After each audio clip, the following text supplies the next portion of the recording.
Top 20 Christian Songs. 20 hitet më të mira të muzikës së krishterë vijnë për ju çdo fundjavë në valët e Radio Emanuel. Top 20. Dëgjo muzikë, jeto një jetë me frymëzim. Rikthehemi në studio miq me njërin mbas hapësirës së parë muzikore që startonte programin Muzik Plus në ditën e sotme dhe në këtë momente në studio është bashkuar e ftuara për sot, e cila shkëlqen në gjitha aspektet. Ester Troja, përshëndetje, mirë se ke ardhur. Përshëndetje, mirë se u gjeta. Ju faleminderit shumë për ftesën dhe kënaqësia ime të ndaj sot një copës nga jeta ime. Edhe për mua është emocion dhe shumë kënaqësi në fakt Ester të dëgjoj një vajzë e cila është ke shumë e talentuar, e përgatitur, e apasionuar pas asaj që është duke bërë, edhe ndryshe ndoshta nga ato intervistat që un kam zhvilluar deri më tani në fushën e muzikës, për shembull shumë të rinj të cilët janë fokusuar aty, por ti në një tjetër zhanër, sigurisht është opera. Ne do të flasim gjatë për të edhe për gjithçka që ti ke realizuar deri më tani, por së pari, për gjithë ata që janë duke na ndjekur, si do ta përshkruaje veten për dëgjuesit tanë në mënyrë që të njohin pak më tepër, na trego diçka më shumë. Atëherë unë po e nis me një prezantim të shkurtër. Quhem Ester Troja, jam 19 vjeçë dhe aktualisht jam tek Akademia e Arteve. Studioj në Fakultetin e Muzikës në degën e Kantos. Do ta përshkruaja veten si një vajzë shumë të ndjeshme, shumë këngulse, por shumë e dashuruar me artin. Gjithmonë e kam pasur dashurinë për artin.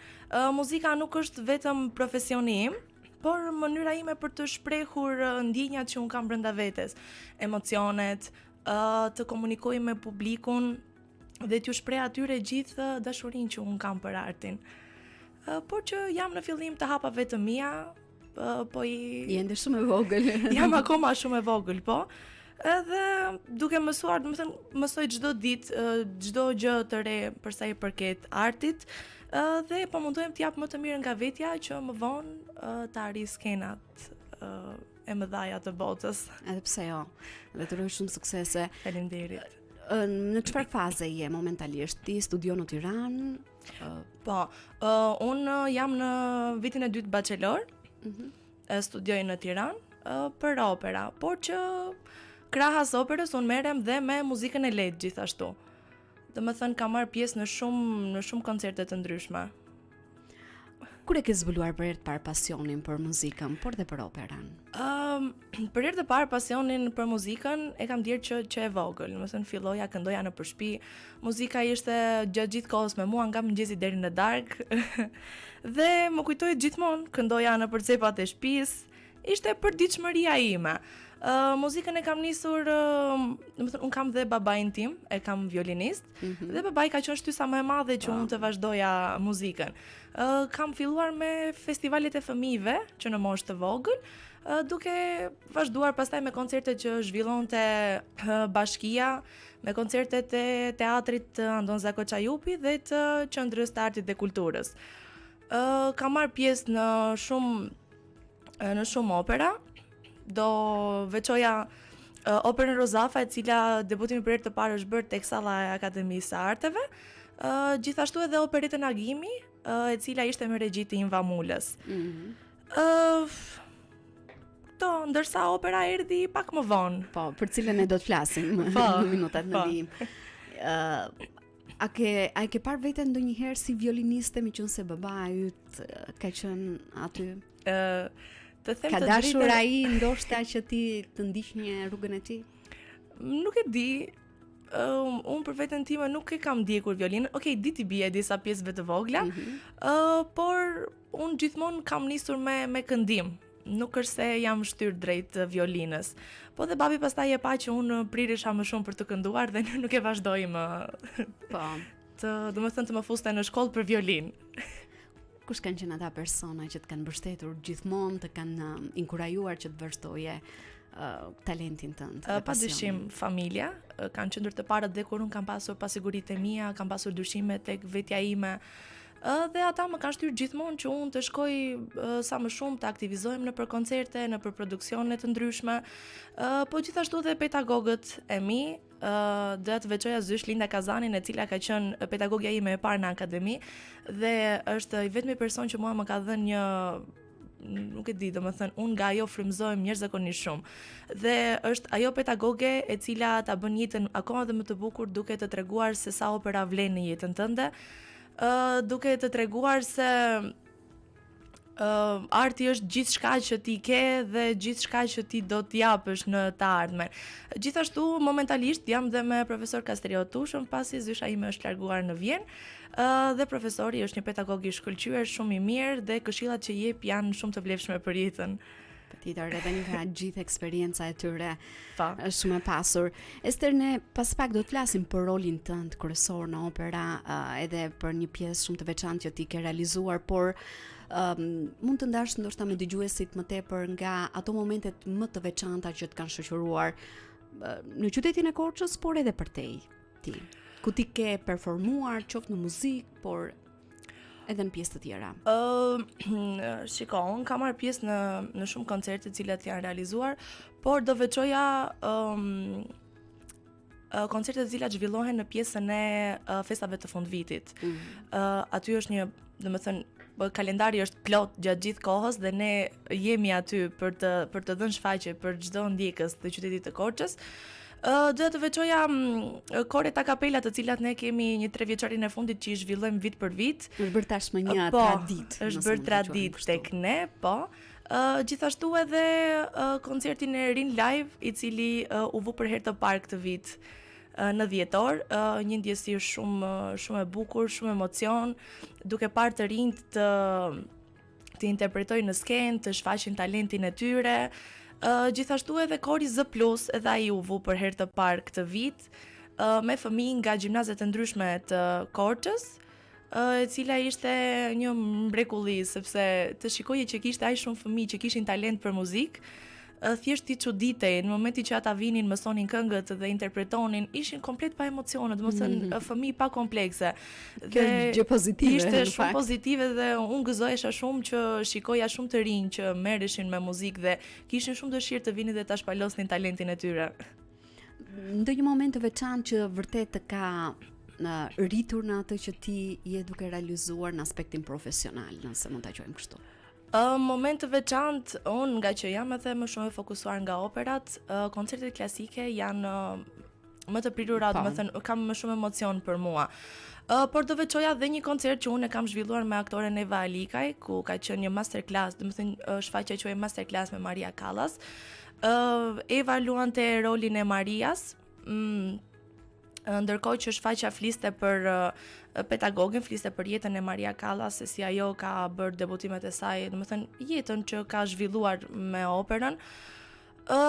Dhe ka qenë një shfaqje që mua më ka ngelur gjatë në zemrën time, edhe Eva gjithashtu është një person që të frymëzon jashtëzakonisht shumë. Këto më pas debutimi i operës që unë do flas më vonë. Edhe për gjithë ata që janë duke na ndjekur, bëhet fjalë për operën L'Élysée d'Amour. L'Élysée d'Amour me rolin e Adinës, ku ti ke pasur rolin kryesor dhe mund të themi që është një ndër momentet më të rëndësishme në rrugtimin tënd deri më tani. Prandaj vetëm pas pak ne do të rikthehemi për të ndarë më tepër detaje, qoftë edhe ato emocionet, edhe gjithçka që ti ke përjetuar teksa ke performuar, por në këtë momente do të shkëputemi për të ndjekur një hapësirë shumë të shkurtër muzikore. Ju ftoj të ndiqni Gloria Nure me këngën Kjo botë kërkon për një hero. Ju përshëndesim. Për një hero sot, por më të madhin njohim ne, i plot fuqish mi mbret mi mbretën, sondimtari kombeve, i cili mori trajt shërptori, dhe vdi që ne të gjejmë shpëtim.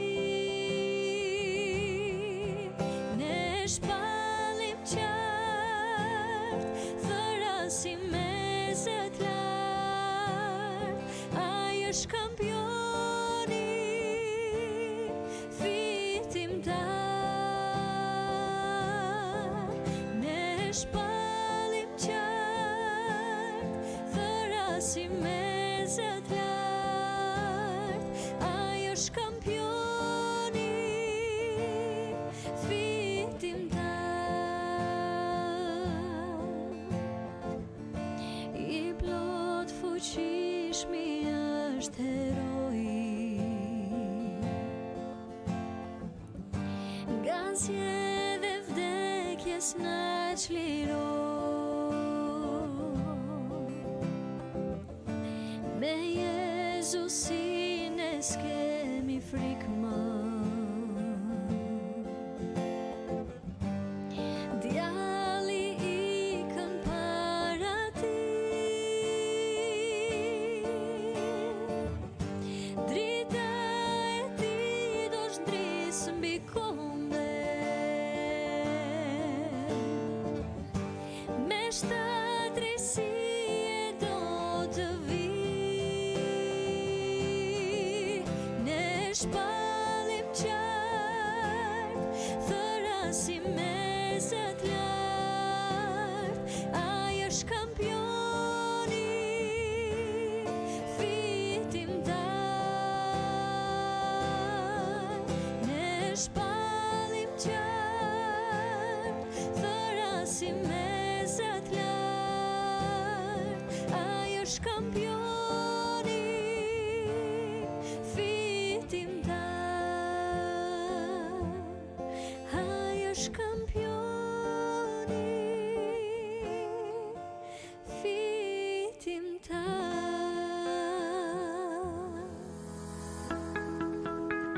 Rikthehemi sërish në studio. Sot jam duke zhvilluar një bisedë shumë të veçantë me Esterin, Ester Troja, e cila në fakt së fundmi ka realizuar debutimin e saj të parë me një rol kryesor në opera, e zhvilluar në skenën e madhe të Akademisë së Arteve, duke debutuar në rolin e Adinës. Si e përjetove këtë eksperiencë kaq të rëndësishme, Ester?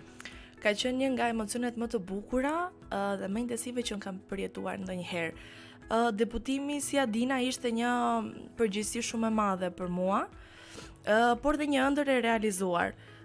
Kam punuar shumë, jam përkushtuar gjatë gjithë vitit atij roli dhe momentin kur dola në skenë ishte thjesht magji, domethënë nga gjitha oraret e zgjatura të provave me regji, me orkestër, momentin që unë dola thjesht i harova të gjitha lodhjet që kisha pasur gjatë atij muaji intensiv të fundit që u vendos data për të zhvilluar opera dhe padyshim nisim provat që çdo gjë të jetë perfekte në skenë.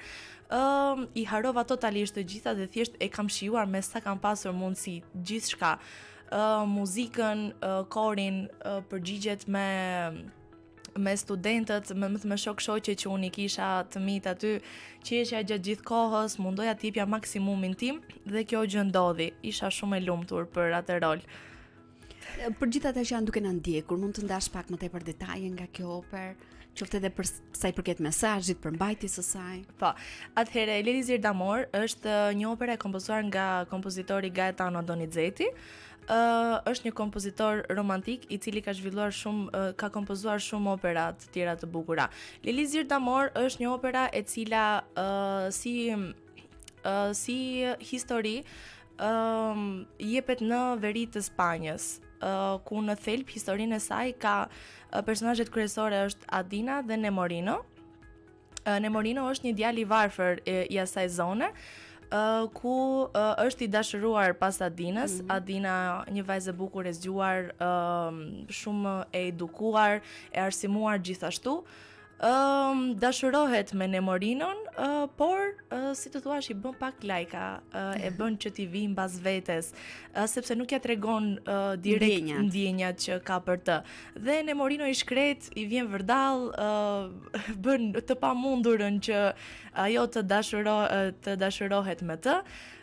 Derisa një ditë të bukur në fshat vjen një doktor i cili e mbante veten se shiste ilaçe që bënin mrekulli.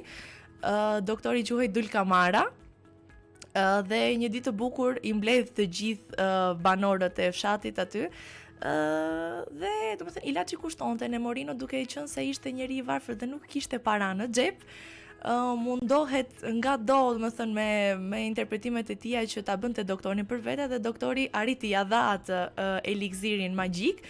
që mendonte se ishte një ilaç që bënte mrekulli, po në të vërtetë ishte thjesht verë, ishte alkool. Dhe Nemorino kur e piu për herë të parë, mendoi se kjo gjë do t'i shërbente, e solli në qef. Dhe nga që e harovi të gjithë dhe mendonte se kishte bërë mrekulli ilaçi. Por që fundi është shumë i bukur sepse Adina vendos që t'ja tregoj ndjenjat Nemorinos dhe të dy përfundojnë bashk. Ashtu siç është një pjesë romantike dhe sikurse duhet jetë fundi i pjesëve të tilla. Nuk e di për ty mund të ndash më tepër për dëgjuesit tanë se çfarë ka të përbashkët Esteri me Adinën si karakter. Sepse si pamje përshkruave shumë bukur, një vajzë e bukur, simpatike, edukuar, dhe e di shumë mirë që këto janë disa të përbashkëta, por në karakterin. Mendoj se kanë të përbashkët forcën edhe spontanitetin. Adina është një vajzë shumë e zgjuar, një vajzë që ka shumë personalitet dhe ka shumë emocion brenda saj. Dhe unë të paktën e gjej veten tek këto tiparet e Adinës, ndoshta dhe kjo ka qenë arsyeja kryesore që mua më ngjiti shumë si rol. Sepse është vërtet një rol shumë i bukur dhe e kam ndier me gjithë zemër. I ke përjetuar. E kam përjetuar shumë. Patjetër, sepse nëse ne nuk i përjetojmë vetë, sidomos në rastin tuaj, të gjitha këto emocione, ndjesi nuk mund t'i përcjellni tek publiku ndryshe. Si është një ditë normale në jetën tënde përtej skenës? Çfarë të pëlqen të bësh më tepër në kohën e lirë? Të them të drejtën, unë jashtë skenës jam një njeri shumë i thjeshtë, jam një njeri shumë normal, domethënë më pëlqen që ditën ta kaloj me njerëzit e zemrës, por dhe me shoqëri, të kaloj bukur, të udhëtoj shumë vendet jashtë shtetit, kam shumë qejf të udhëtoj, të bëj udhëtime domethënë. Por dhe një orar shumë i mirë i dedikohet natyrisht vokalit edhe pjesës ku unë studioj, sepse vokali do përgatitje të vazhdueshme, kërkon disiplinë dhe do studim, sepse pas studim nuk bëhet dot asgjë. Gjithmonë neve muzikantët kemi një shprehje që themi është 1% talent dhe 99% punë. Nëse nuk bëjmë, besoj që kjo vlen në shumë fusha të tjera. Sado talent mund të kemi, nëse ne nuk fokusohemi dhe të kemi një disiplinë të vazhdueshme ditë për ditë, duke mbajtur zërin në formë, duke bërë ngrohjet që ne i kemi të përditshme, patjetër, nuk bëjmë dot asgjë pa punë. A është e vështirë kjo për një 19 vjeçare që të punoj kaq fort edhe ndoshta bashkëmoshatarët e tu janë duke u argëtuar apo nuk janë duke punuar në këtë formë kaq të rregullt edhe me një disiplinë të fortë, nëse mund ta themi kështu. S'po gjeja fjalën e duhur. S'ka problem. Për mua, të them të drejtën, nuk është e vështirë, sepse unë e bëj me shumë pasion, e bëj me shumë dashuri dhe është ajo çka unë kam zgjedhur të bëj për jetën. Okej, ndoshta të rinjt mund të jenë duke bërë pak më shumë qejf se unë, sepse unë momentin që kisha për të studiuar rolin, rija gjatë gjithë kohës në shtëpi për ta studiuar, edhe darkave ushtrohesha gati një çik më shumë sepse nuk e di, më thithë truri akoma darkave. Po për mua nuk është e vështirë fare. Unë jam që ti e do patjetër. E dua shumë, edhe unë jam shumë e qetë me këtë që kam zgjedhur. A ka pasur ndoshta ndonjë moment të vështirë apo edhe sfida që të kanë bërë, qoftë edhe më të fortë në rrugën tënde artistike, por që mund të kesh pasur ato dyshimet për të bërë diçka tjetër, për zgjedhur një rrugë tjetër? Patjetër që ka patur shumë vështirësi, shumë sfida. Të them të drejtën, të mendoj që të zgjidh diçka tjetër nuk e kam menduar ndonjëherë. Kam qenë gjithmonë e fokusuar tek muzika, tek arti dhe nuk kam dashur që të vazhdoj një deg tjetër si gjithmonë. Por që gjithmonë ka patur strese, ka patur periudha kur nuk kam qenë mirë me shëndet. Besoj që kjo është një ndër sfidat më të mëdha që keni. Kjo është shumë, sepse këngëtari gati gjysmën e jetës së tij do këndoj i sëmur sepse nuk ka ku shkon tjetër. Dhe është merit e madhe të këndosh duke ditur që je sëmur dhe të interpretosh gjithashtu. Siç më ndodhi dhe mua së fundmi, sepse unë më ka kapur alergjia e stinës dhe besoj ndoshta dhe dallohet paksa. Por që dhe unë kam kënduar goxha e bllokuar në skenë, por ja rita qëllimi, domethënë kam dalë shumë mirë. Jam shumë e kënaqur për atë që kam dhënë. Jam shumë e kënaqur. Ester, ne do të rikthehemi vetëm pas pak, pse jo për të ndarë edhe më tepër nga planet e tua në të ardhmen, gjithçka që ti dëshiron të realizosh, por edhe për të përcjellë mesazhe shumë të rëndësishme për gjithë ata të rinj që janë duke na ndjekur. Por në këtë momente miq ju ftoj të ndiqni një tjetër hapësirë muzikore, rikthehemi vetëm pas pak me Esterin në studio. Vazhdoni që ndroni në valët e Radio Emanuel.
Është marrëzi e di kur bota dritën të ketë parë, do të kërcej me gzim si të shkërcejmë tani. I këndoj dashuri së tënde, i këndoj dashuri së tënde, i këndoj dashuri së tënde, i këndoj dashuri së tënde, i këndoj dashuri së tënde, i këndoj dashuri së tënde, i këndoj dashuri së tënde, i këndoj dashuri së tënde. I këndoj dashurisë tënde është kënga që na rikthen në studion e programit Music Plus dhe vazhdoj të jem në studio me Esterin. Ester, cila është ëndra më e madhe që ndoshta ti dëshiron ta realizosh në karrierën tënde muzikore? Ku e sheh veten në të ardhmen? Ëndra ime më e madhe është të ngjitem në skenat më të mëdha të botës, në skenat ndërkombëtare, sepse kjo është ëndra e çdo këngëtari, të them të drejtën. Dua që përmes muzikës dhe emocionit, do të thënë, t'i le publikut një gjurmë shumë të bukur, të le një gjurmë shumë të bukur tek njerëzit, dhe të përfaqësoj dënjësisht artin shqiptar. Kjo është një diçka që unë dua ta shfaq tek publiku jashtë, mund të them, në qoftë se unë vazhdoj. Çfarë mund të bësh mbas përfundimit të studimeve? Gjëja kryesore e njëra është që të filloj të mësoj sa më shumë role kryesore për të dhënë shfaqje debutimet e mia të tjera me role kryesore. Kjo është në qendër, domethënë, mësimet e roleve të operës, por pse jo edhe të krijoj koncerte dhe recitale, domethënë ato çfarë un kam studiuar gjatë viteve të mia shkollore, ti përmbledh të gjitha në një koncert në fund të këtij domethënë të mbylljes së universitetit. Do ishte shumë e bukur. Po e mendoj, e kam mendim. Shpresoj të më eci kjo. Se jo ta bësh realitet. Po, ta bëj realitet. Dëshirë që ti ke. Gjatë bisedës sonë në studio ne përmenda patjetër edhe nga ajo që ti ndave me dëgjuesit je një shembull i një vajze që po realizon ëndrrën e saj në art. Çfarë do t'ju thojë të rinjve që duan të merren me muzikë apo art, por që nga ana tjetër hezitojnë të besojnë jo vetëm tek vetja, por edhe tek ajo që ata mund të marrin gjatë viteve të punës, sepse e dim se si në vendin tonë arti sa vlerësohet, qoftë edhe në aspektin e financave, dhe ndoshta shumë të rinj sot janë fokusuar, mund të jenë të talentuar apo mund të kenë dëshirë për të fokusuar tek arti, por për arsye të tjera zgjedhin profesione të tjera në jetë. Çfarë do të thoje për ta? Si fillim do ju thoja që mos hiqni kur dorë nga ajo që duan dhe nga ajo që kanë pasion. Arti është një rrugë shumë e bukur, është një rrugë plot ngjyra, por që do dhe shumë punë sakrificë, siç e thash. Të them të drejtën, unë siç e ceka edhe pak më parë që ka shumë të rinj me shumë talente që duan të dalin në skenë. Okej, ka dhe fëmijë të ndrojtur që kanë frikë, kanë siç edhe unë kam patur në fillim, kam qenë ndrojtur, kam pasur goxha emocione, thoja babo si do dalu në skenë, do më shikojnë njerëzit ose mos ngatrohem, gjëra të pasiguritë e vogla. Por me dalje sa më shumë në skenë, duke u mësuar me njerëzit, me emocionet, ajo të bën pastaj që ti thjesht të dalësh në skenë dhe të japësh më të mirën e vetes tënde.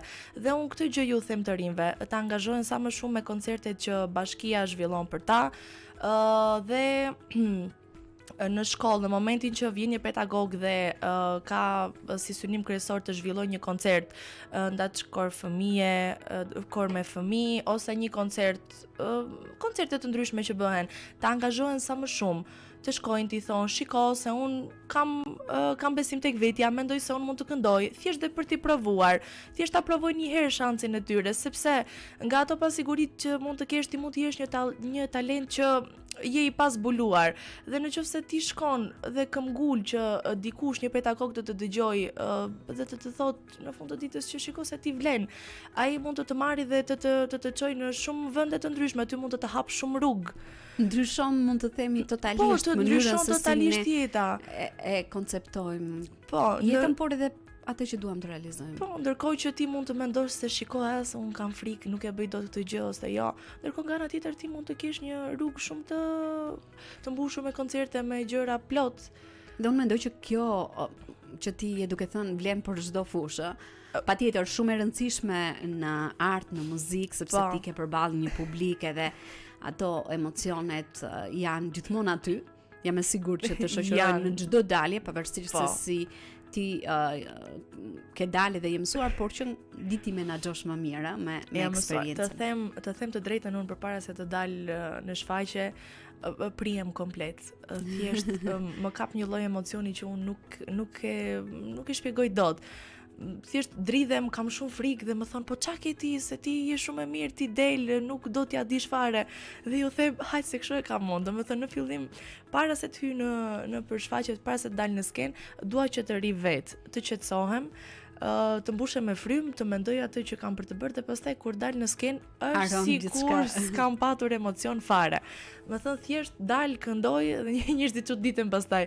Biles, këtë gjë dhe ma kanë thënë shumica, që ti del në skenë, domethënë bën sikur nuk ke asgjë, ndërkohë mbrapa skenë dridhesh. Patjetër, emocionet janë aty dhe besoj që këto e bëjnë dhe më të bukur gjithë atë ndjesinë edhe në fund të suksesit, edhe finalizimin e një shfaqje apo një performance. Po. E bëjnë shumë më të bukur edhe unë jam shumë e lumtur edhe për ato emocione që un kam përpara shfaqjes. Sepse më bëjnë që të mësohem sado, më japin edhe një ndjesi shumë të mirë, pavarësisht se ka vende që jam e pasigurt, por që mundohem të jap gjithmonë më të mirë në skenë. Ester, unë të falenderoj vërtet shumë dhe të uroj shumë suksese në gjithçka që ti dëshiron të realizosh. Ishte kënaqësi të bashkëbisedonim së bashku, edhe pse jo për të dëgjuar një vajzë të re, të talentuar, por që kaq të përkushtuar kundrejt muzikës edhe në rastin tënd në opera. Të uroj shumë sukses. Ju falenderoj shumë dhe shumë kënaqësi që unë i ndava këto informacione të jetës time me ju. Faleminderit. Unë të falenderoj, të uroj një ditë të mbarë në vazhdim. Gjithashtu. Ne shkëputemi miq për të ndjekur një tjetër hapësirë muzikore, rikthehemi së bashku në minutat në vazhdim të programit Muzik Plus.